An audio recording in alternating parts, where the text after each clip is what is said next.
We never limited her on which way she would communicate. We just would grow with her with ways to communicate. This beautiful statement was made by today's guest, who talks about their experience with alternative and augmentative communication. If you've ever been in the position to wonder about assisted communication, or maybe you have a child or an adult that has had a stroke, or any number of other reasons that somebody would use assisted communication. If this has ever been a curiosity or you are considering it, this episode is absolutely for you. If you know somebody that uses this kind of interaction, this episode is for you, so that you can use it to continue building the meaningful relationships that you want with those people.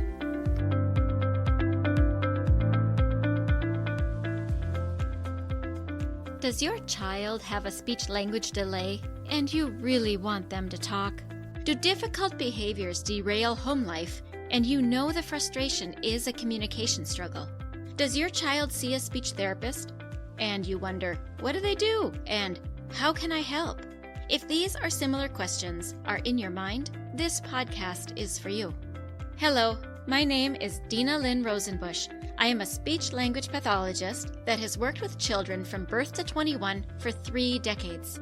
And in my classrooms, I see you wanting to connect with the heart of your child, but their speech and language skills create a barrier. So if you have a kiddo that has difficult behaviors, needs to expand their language or learn to say speech sounds, and maybe even receives speech therapy, stay tuned, because in this podcast, you will learn how to use your daily life as a tool to communication practice and how to do that practice. You will become confident knowing you are making the difference you want to make. And you will hear success stories of parents who have navigated these struggles already. We'll do this all while focusing on building deep, meaningful connection and confidence in your kiddo. So grab a cup of coffee along with a notebook and pen. It's time to speak in the way your child's brain understands. And that is the language of play.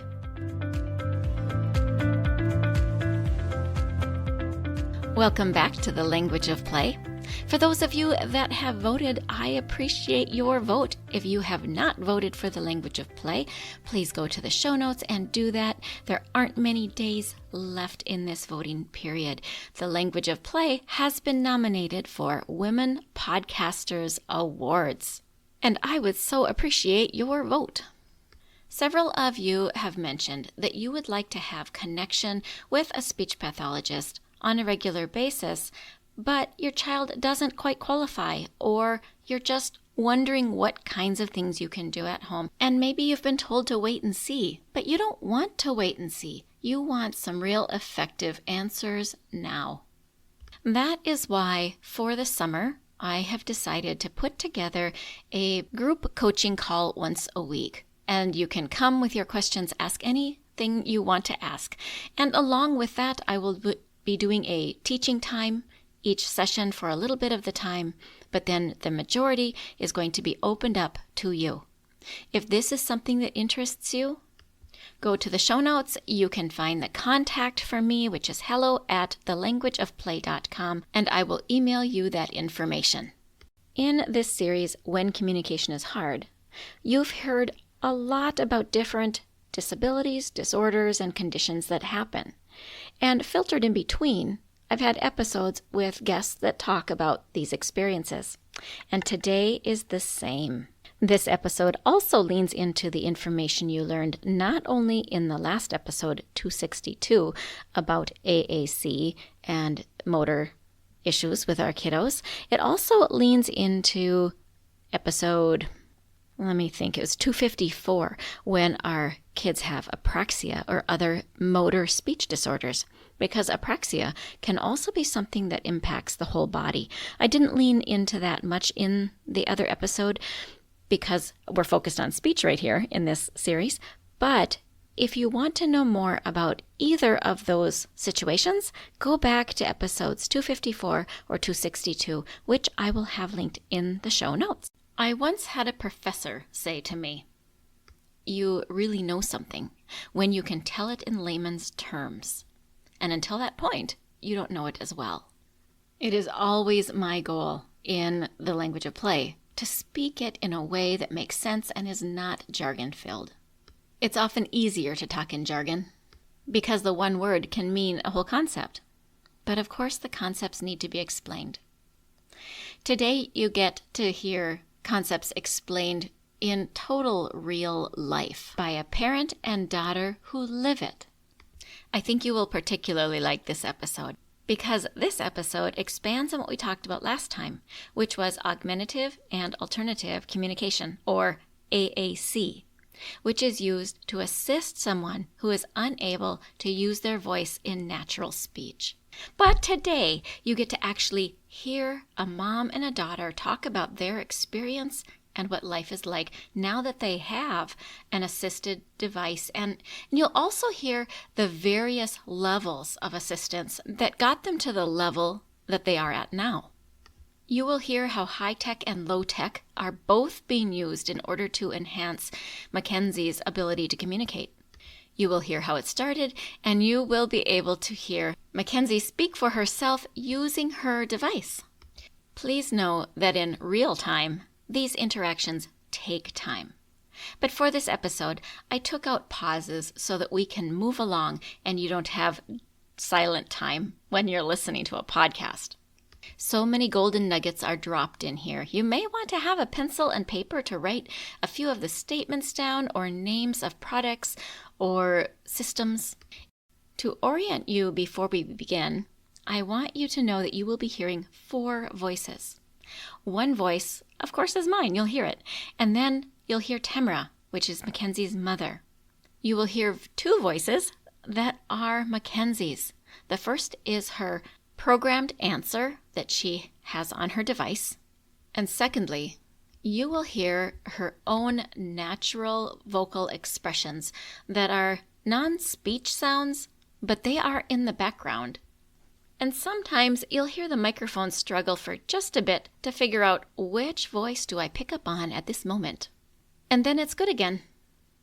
If you are considering augmenting or using alternative ways of communication in order to assist someone you know, this episode will be really valuable. With no further ado, here is Tamara and Mckenzie Tuckson being interviewed on the language of play. Tamara and Mckenzie, I am so glad we have finally made it here to have you on the podcast.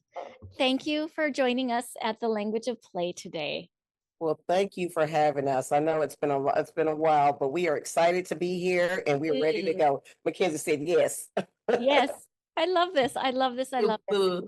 Listeners, if you haven't ever experienced an augmentative communication device, that's what we are going to be sharing today as Mckenzie shares her experience and Tamara, her mom, shares hers as well. Mckenzie, would you like to greet everybody as well? Yes, Mckenzie, would you like to greet everybody? And so listeners, Mckenzie is finding the buttons on her machine and she will say what she wants to say. Mckenzie is actually using a Toby Dynavox. That's her way of communicating for the podcast today. Hello, how are you doing today?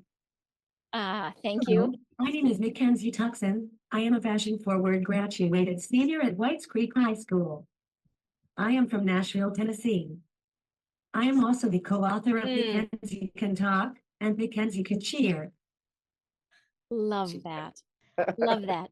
So listeners, she has used her device to speak. It is her voice, and she is able to communicate very, very well.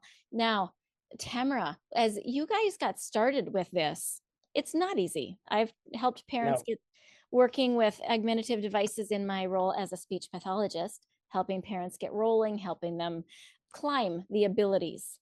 And it's not easy and it's not fast. What are some of the things that have helped you be able to help Mckenzie get it?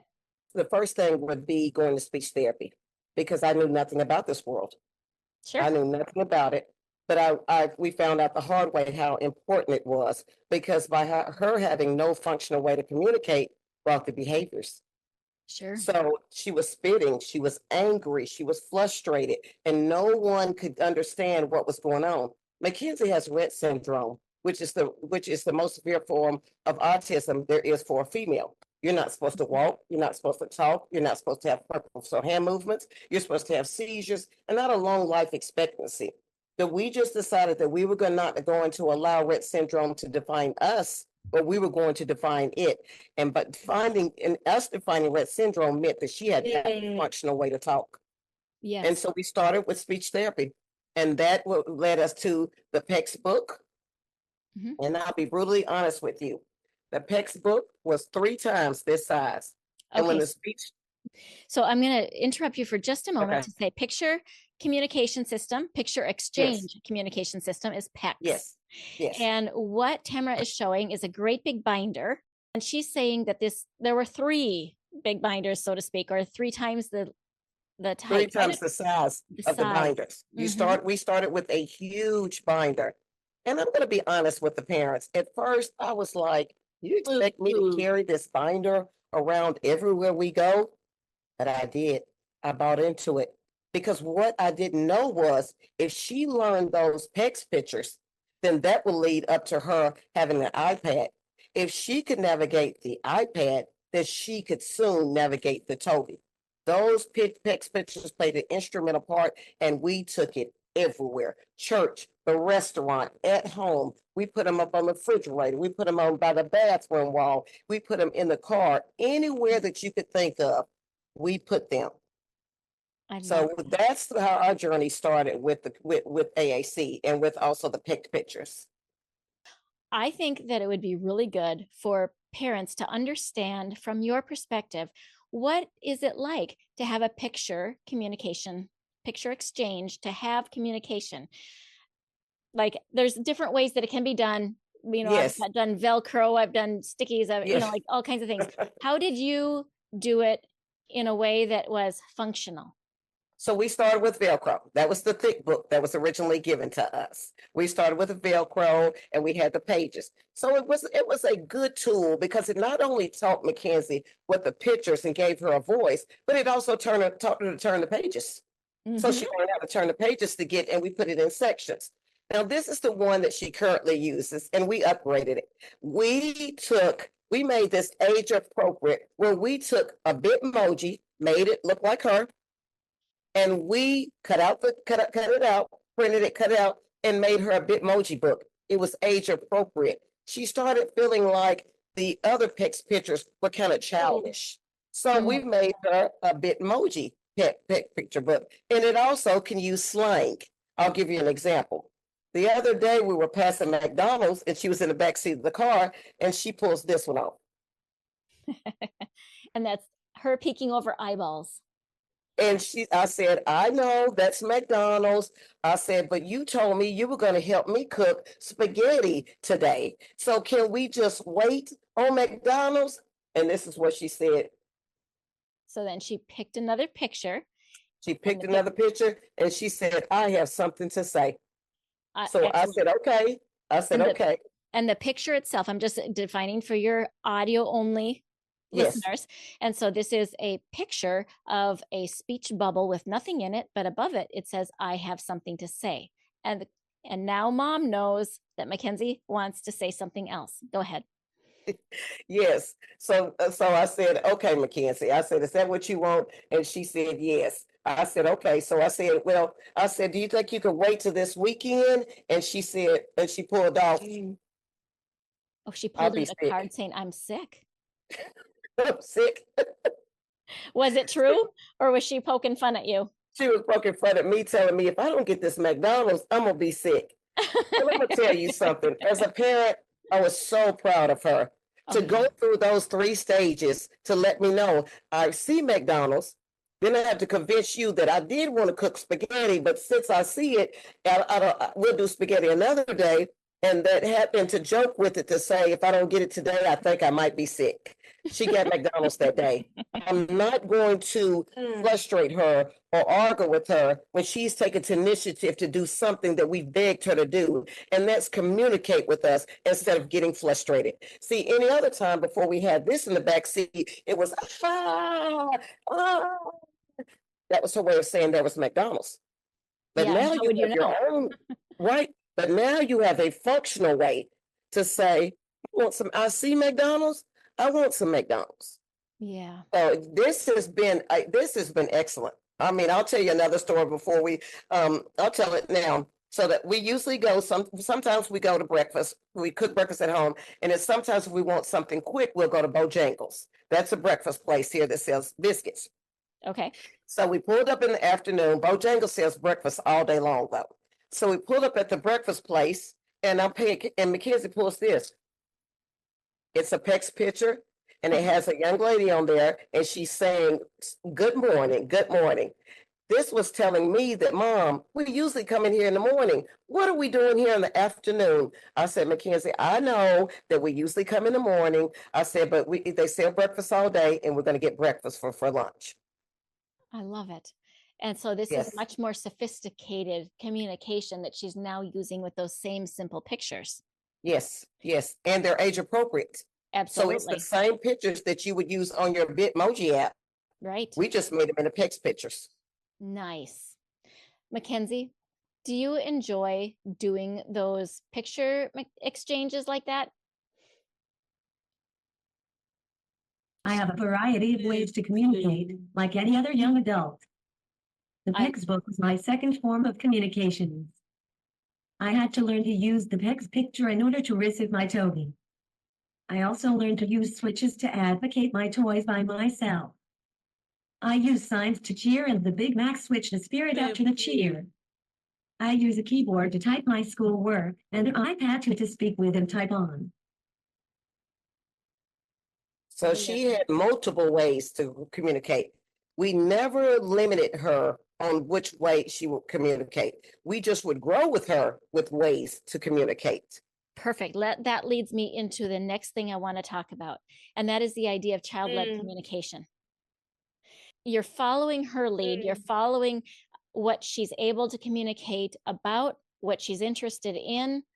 Talk to me about the importance of child-led interactions and communication. One of the things that bothered me as a parent was everybody was so excited for Christmas. But toys didn't really interest Mckenzie, and I did not understand why until I figured out that she was having a hard time interacting with the toys. So I actually found a place in Nashville that adapted the toys and made the toy switches to where she could hit the switch and the Mickey Mouse would say, "It's all about the bows. Everybody knows it's all about the bows." And all she had to do was hit the little small switch. Yeah. And the toy would activate. So I would take those toys. Accessing was fine motor control. So Yes. she didn't have the hand control. So it stopped her then from enjoying. Right, Mckenzie? Exactly. Yeah. Is that right, Mckenzie? Yes. Say yes. Okay. And so it challenged me to think a little deeper to figure out, okay, it's not that she doesn't like toys. It's just that she doesn't know, like you said, the fine motor skills were stopping her from being able to use the toys. So we decided to start going there to get the toys adapted, to have the toys adapted. We just didn't stop with school, though. We would take those, with home, we would take those toys to school so that the other students whose parents didn't have access to that, the other students, the teachers could actually see what joy they had with using these adaptive toys. Love it. Love it. That's very, very generous. And I bet that made a huge difference for her willingness to listen when you had been listening first. Am I right? Yes, ma'am. It made a world of difference. And when everybody else was bringing toys to share at school, because this was when she was younger, she finally has something that she can take several things. And what I loved about the assistive technology place was they allowed you to rent the toys. So you could actually see if your child enjoyed them or not. And you could actually take them to the school to show that this does work and this does help her so that you can convince the school to buy it. Nice, nice. And Mckenzie, how did it make you feel when mom listened to you? My mom arranged for me to ride the bus to and from school each day. There was no button on my device to let me know I did not want to do that. The morning of the first day of school, I used my Toby to say I was embarrassed and no one cared how I felt. I missed school for an entire week because it took my mom that long to realize I was embarrassed about the bus and not going to school. So she graduated.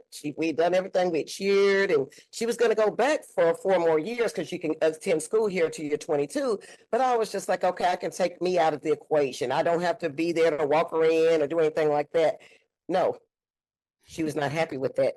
And all year I kept saying, I'm gonna be a bus driver. They were starting to pay bus drivers $25 an hour. And I was like, I'm just gonna transition over and be a bus driver. And all summer she had listened to me say, bus driving, bus driving, bus driving. That's what she'd heard. And so when school got ready to start, she didn't want to get up. Now, don't forget, this is a varsity cheerleader, president of her junior and senior class. She graduated 7th in her class. She's the Wesley Rice Student Advocate of the Year for the state of Tennessee, the Wesley Morgan Tennessee Titans Community Hero. And she's the first ambassador for Metro Nashville Public Schools with exceptional needs. Why wouldn't you want to get up and go to school? But she didn't. And it took me a week to figure out. She kept telling me, Mom, I'm not going. But there was nothing on her device that said bus. So all she could tell me was, nobody cares how I feel. I'm embarrassed. She was like, for 4 years, you've taken me to school. You have explained to my teacher what my night was like, what I might need. You would pick me up, ask how my day was, so you would know how my day was, what I might need when I go home, what we might need to do. And now you want to put me on the bus with a stranger that walks me that doesn't even walk me into school. They get me off the bus at the school and expect me to do this. And I said, I'm sorry. I said, I'm sorry. I said, I'm really sorry about that. There's no button on your device that said bus. And I said, it wasn't there because you hadn't ridden the bus since you were in middle school. And I said, you know what? I'll continue to be your Uber driver and I will take you to school. I will take you to school. That is so wonderful that you were able to be gentle with her, that you were able to take the time and help her to process. Isn't that right, Mckenzie? Her patience with you. Yeah, I see your big smile. You definitely appreciate that, don't you? Yes. Because I knew that, it's hard enough to walk around in this world and you don't have really purpose for hand movement. You can't speak, what I'm saying? You have a computer to talk with, but you can't really, because of the apraxia, you can't get your words out. And to put her through that and drag her in a building, she's going to regress. You see what I'm saying? Because she's already tried to talk. I've already gained her trust to listen to me in more than one way. Yeah. So I told you, Mom, I don't want to go to school if I have to ride the bus, period. And I just said, okay. And that was eye-opening to me. This leads me to a thought. And Mckenzie, if I say something that you want to comment on, please feel free to jump in. I do want to hear what you have to say too. And so this next question is going to kind of be for both of you, and both of you can answer how you'd like. But you start with child-led communication, and then we move into the adult guidance without losing trust that you're going to continue to listen. Tell me what that looks like and how that feels. What it looks like is that don't play cartoons for me. I want to watch my adult show. Bring it. Do they curse sometimes and bring it? Yes, but I'm an adult now. Look at don't ask me, give me choices about what I want to wear. Don't just assume. Sure. Her dad and I, she had field day one day, and her dad and I wanted her to have some comfortable shoes to go to field day in because we knew they were going to do a lot of walking. So we went to buy her tennis shoes and we brought them home. And the next day morning, we were all excited. And she goes to the Toby and she says, something hurts. And we were like, okay, what hurts? She said, my eyes. She said, these are ugly. She didn't want to wear them, so we just took them back. That's funny. We took it back. We didn't argue with her. We didn't fuss with her. We just, you know what? It's much easier for me to live in her world than to ever expect her to live in mine. Sure. It's much easier for us to live in her world.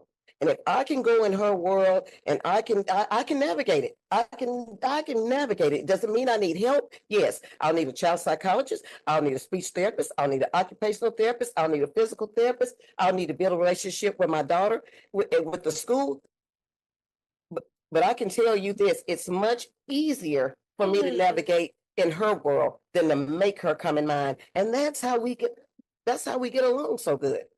Yeah, and I see that love and getting along.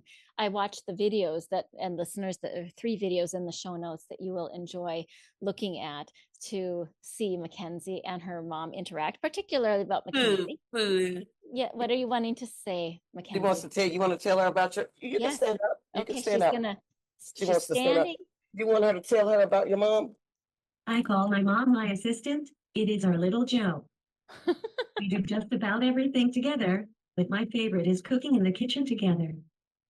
They call me kitchen security, laugh out loud. My parents took me to meet Chef Elbow in Stone Mountain, Georgia to be a chef for the day. I loved it. You can watch it on YouTube. The title is Cooking in the Hood with Chef Elbow. I would like to thank you for allowing my mom and I to tell our story. She accidentally hit the ending button, the button for the end. But yes, we did.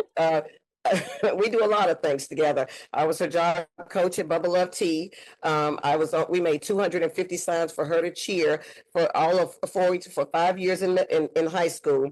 And so we made 250 signs a year for her to cheer for offense and defense. And we made those by hand, the 3 of us, her teacher and her dad and I.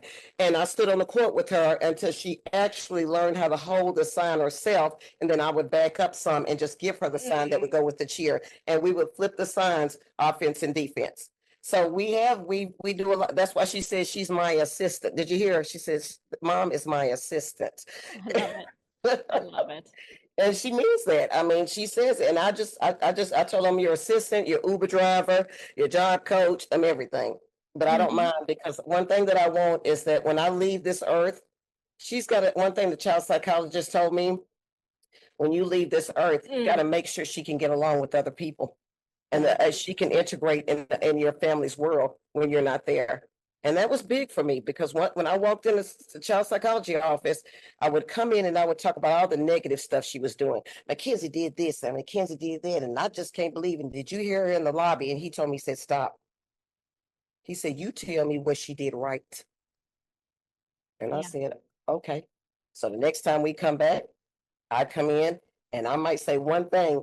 He would tell me, he said, it got to the point that we stayed with him for 10 years, and it went from what did I would tell him what she did wrong, so that he would have to ask me what changes have gone on in her life. What is everything going okay? What is she doing? Because I was so focused on the positive, I never would bring the negative to him anymore. He taught me he said, when she's standing in line at a store, you tell her, thank you for your patience. If she's in the backseat of that car and you pull up at a restaurant through the drive-through or whatever, and she tells you, I want something different, take it. She wants something different. Take her somewhere else where she wants to go. It's going to make your life a lot easier, Tamara, because you all got to work together. It can't be you do this, you do this, you do that, you. It's got to be a compromise. Mm-hmm. I used to hold her hands when she cheered in middle school. I would actually, now look back at it, it's probably humiliating to her, but I wanted her to move her arms so bad. I was back behind her moving her arms so we got to high school. The coach said, we're not doing that in high school. We've got to come up with something different. And so I said, okay. And so we started making the signs. So it was me listening. Yeah. I had to learn this was a process. When you have a child with exceptional needs, it doesn't come with a manual. Right. It does not. It's something that you have to seek and figure it out. And everybody's different.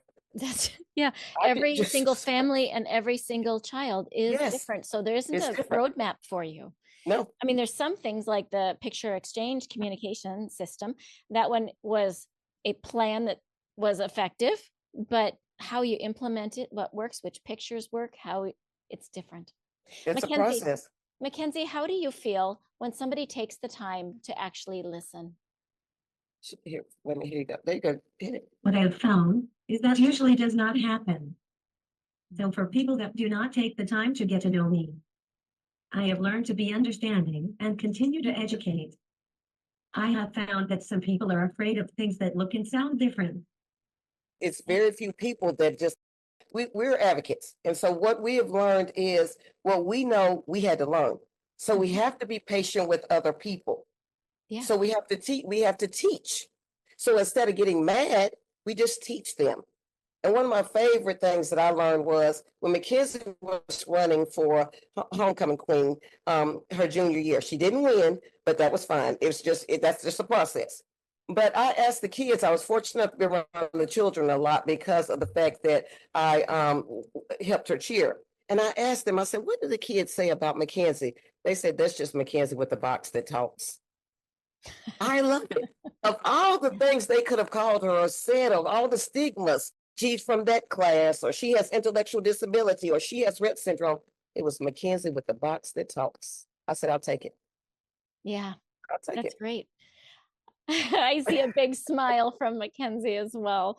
You're very proud of that, aren't you? Yes. Yeah, So I bet you're very proud of your hard work. Sorry, did I miss? so I talk to her constantly about you have responsibility. Heavy is the head that carries the crown, and we're not scared to be the first. So that means that she said, So it might be some times when you don't want to be the role model, but mama's going to ask if you don't mind being, because we're going to stand 10 toes down with you. Isn't that right, Mckenzie? She said, Mom, please. when I stick out my hand, if Mckenzie hits my hand 3 times, that's a definite yes. If she hits it 2, it's like, And if she does like this, that means no. Okay, so she has, even just for you, this, she's touching your hand, pushing it down is no. She touches it twice and it's hi ho. And 3 taps on your hand is yes. Is a definite yes. A definite yes. And so you two have a system. I see you're holding hands and you're moving her hand to the right space, and then she's touching the buttons. Who programmed, how did you program the machine so that the Toby would do the speaking? Okay, so that was a learning curve too. Okay, so the Toby comes with software that you want to sit back down? So the Toby comes with software that's already programmed. But like we just said, everybody's an individual. So it might not work for everybody. You know what I'm saying? It has so many programs. So what we decided to do was to make our own program. And that was to put the sayings, her PEX pictures on here, she can put her interview questions. She has a section where she does interviews. We can put her interview questions on there. She has a school page. She had a Bubble Love page. Mckenzie, for her, that she reads to when she goes to preschools and daycares, she can read her book.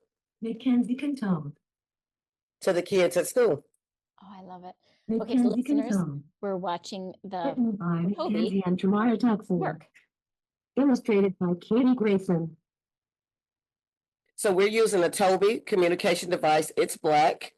On the page is pictures of Mckenzie's book. So every space on this page, no matter where she hits it, it's the first page that goes to the second page, that goes to the third page. So she can read the entire book to the students that are there.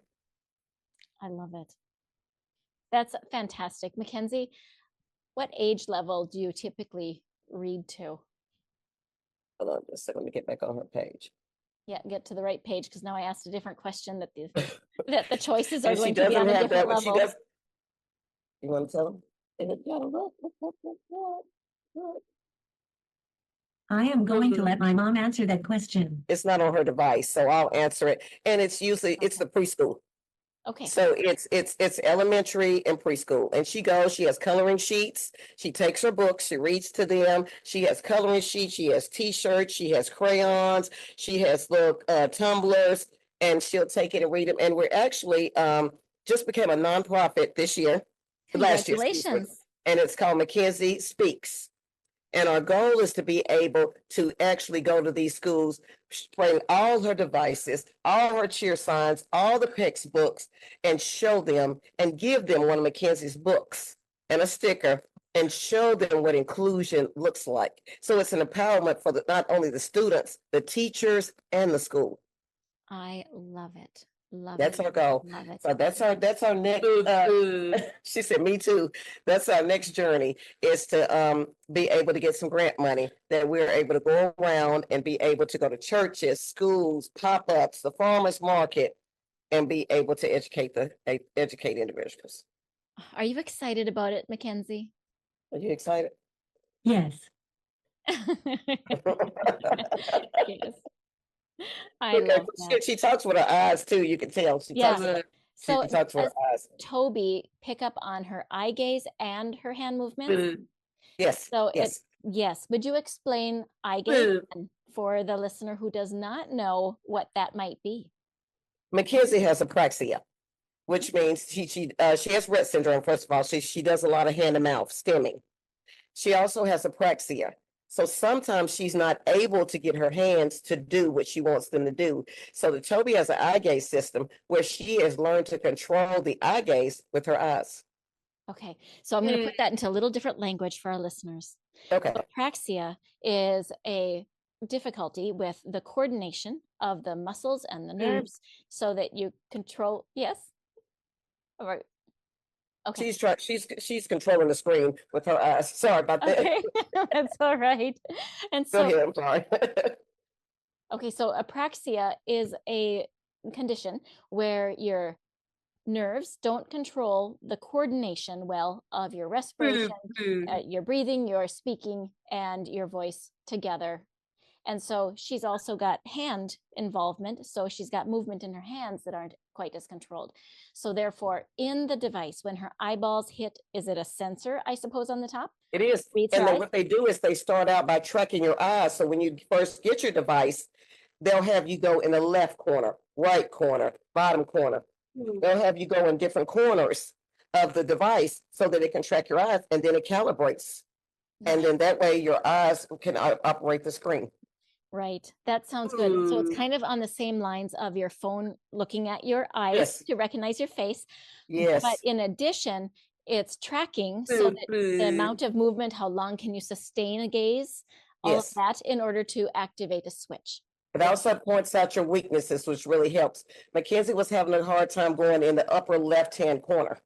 Okay. So what my speech therapist did, her speech therapist changed the things that she really wanted, like the food that she might really want, or a verbiage that she might want to use. And we put it in the left-hand corner to give her some incentive to go in the left, because she was struggling with that. Oh, nice. So a way to strengthen that. Yes. Okay, very good. Let me ask, what makes you feel proud of yourself, Mckenzie? What do you want to say? Which one? What do you want? My role models are the individuals that give me a chance and believe in me. My role models are my teachers, therapists, coaches, and most of all, my parents.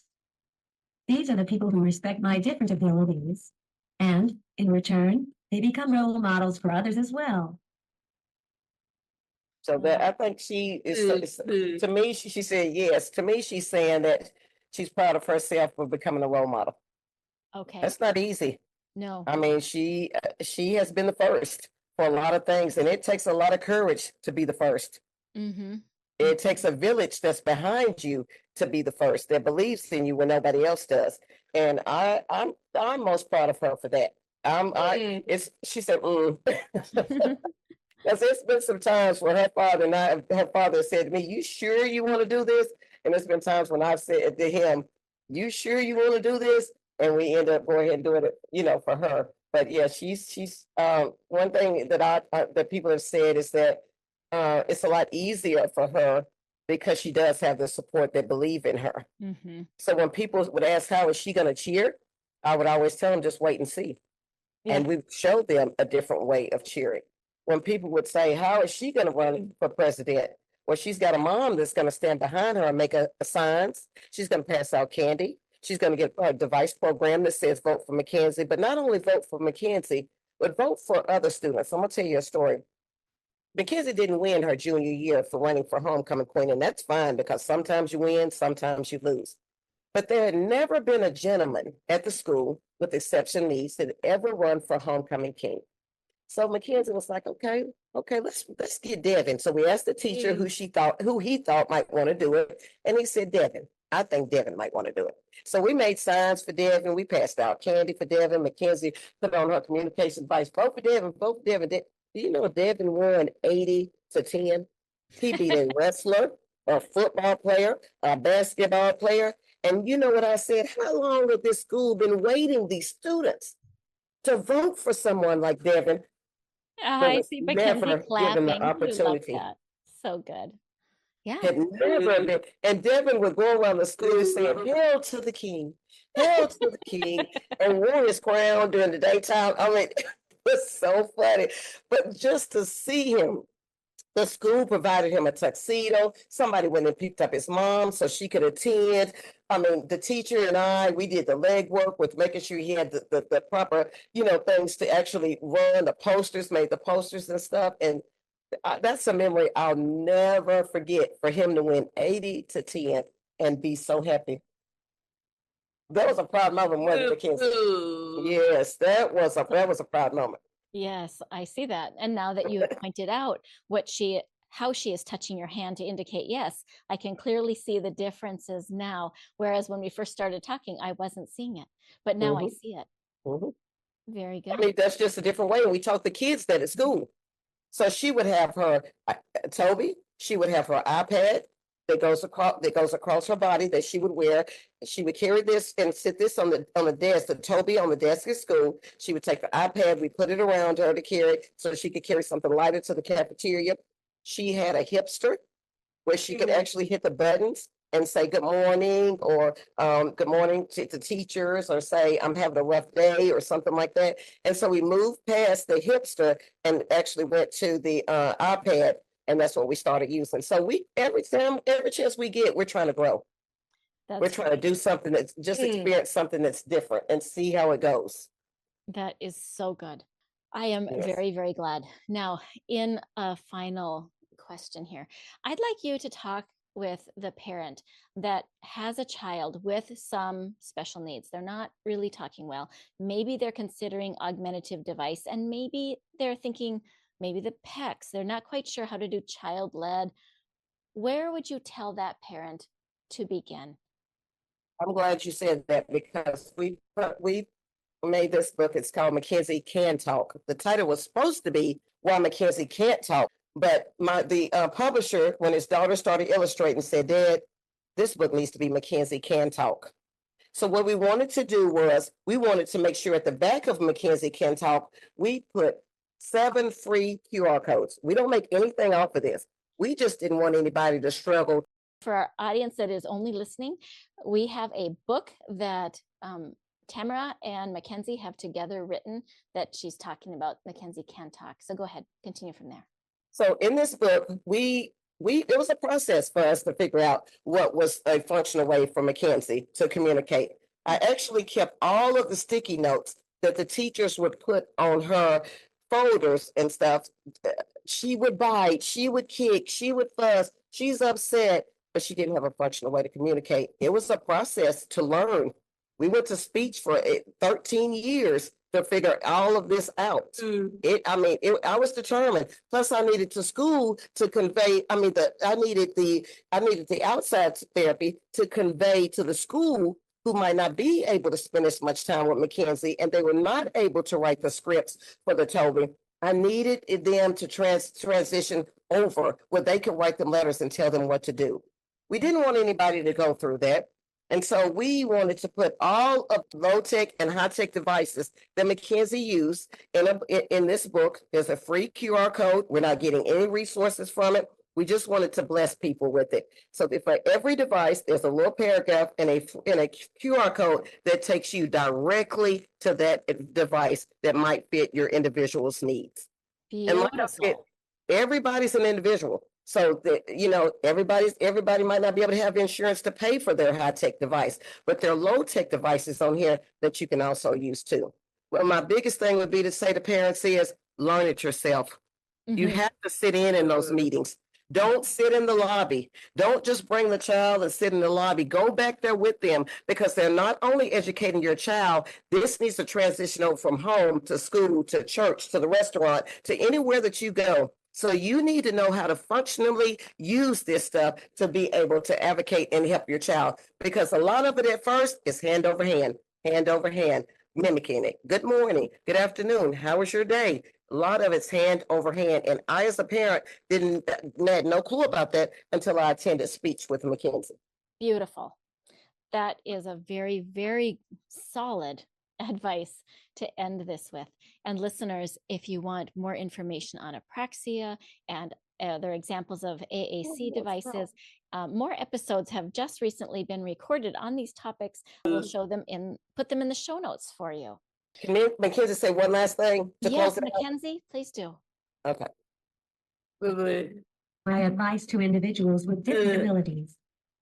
You are braver than you believe, stronger than you seem, and smarter than you think, and love more than you know. Last but not least, do not allow what people think or say stop you from doing what your heart desires. Beautiful. Really Thank beautiful. you so much for being patient with us. Thank you for allowing us to come on and just do what we love to do, and that's just help to educate. And we're still learning too. We're not perfect. We're still every day we're still learning, but we definitely want to share with others what we've been fortunate enough to learn and that has worked for us. Absolutely. And is there any other final message that you would like for the audience to know? Is there anything else you want to say? You want to say one more thing? The most typical form of communication, for me, has been the cell phone. Imagine getting a call, and your hands won't allow you to answer, and your apraxia won't allow you to speak. It can be frustrating at times, but I'm determined to master it. And we'll end this with this. And always always remember, it's easier for you to go in their world than it is for you to go in for them to come in yours. I was looking on Instagram yesterday and didn't realize that Mckenzie's occupational therapist that had been with Mckenzie since elementary school was having a baby. Now she's been wanting to get pregnant for the longest. They've tried and tried and tried and tried, and I had no clue. So I texted her and I said, "Is this true? You have a beautiful baby girl?" She said, "Yes, ma'am." And I said, "I can't wait to share with Mckenzie." She said, Mckenzie was the first person I shared it with when I got pregnant. She said, "So now just show her the baby." My heart sunk in because I was like, did she want to come and tell me that Miss Jessica was having a baby, to hold this in? And this has been her OT since elementary school. And I'm just finding out what these individuals go through on a daily basis is absolutely remarkable. Yeah. To still stand and hold your head up high and function in this world with all the things that are going on. And when things don't go the way they want to, or they can't say what they want, they still don't, you know what I'm saying? They can still go on as business as usual. I love that about them, because there's times that we break down for less and we have more to use. We're able to talk, we're able to hear, we're able to see, we're able to walk. Yeah. Yes, I just was like, and she said, I said, well, I'm going to tell her and I'm going to show her the picture. And for me, it also was another thing for me to think, what else do I need to put on her device? I know I need to put a bus on there, and now I need to put a baby. Who would have thought? Yes, it keeps me on my toes. I'm so glad you've taken the time to work with her and to really, really learn this. And listeners, you are a parent like Tamara. You've got the power, the strength, the stamina. Yes. Do what she's done, which is amazing. And you'll be rewarded.